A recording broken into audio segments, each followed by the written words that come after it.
وبركاته. النهارده هنعمل رز معمر حلو.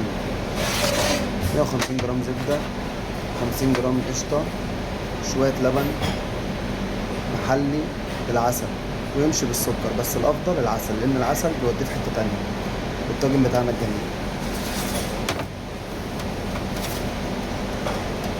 هننزل بالرز بتاعنا نسبة وتناسب على حسب الحاجة اللي هيتعمل فيها الرز المعمر.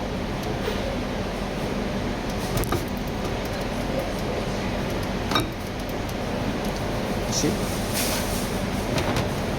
الأول هنفرد حتة الزبدة فيه، الرز كله كامل كده بحيث إن كلها تبقى إيه واخدة زبدة. سمنة بقى فرن، سمنة بلدي، زبدة، اللي موجود عند حضرتك حطيه، أو اللي موجود حط. ما توقفش الدنيا عشان نوع حاجة أو عشان حتة زبدة أو عشان سمنة، لأ ده فيه اللي موجود حط.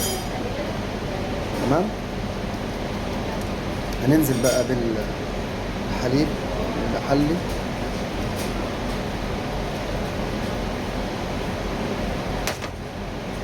وهنحط حتة زبدة زي ما هي كده، حتة قشطة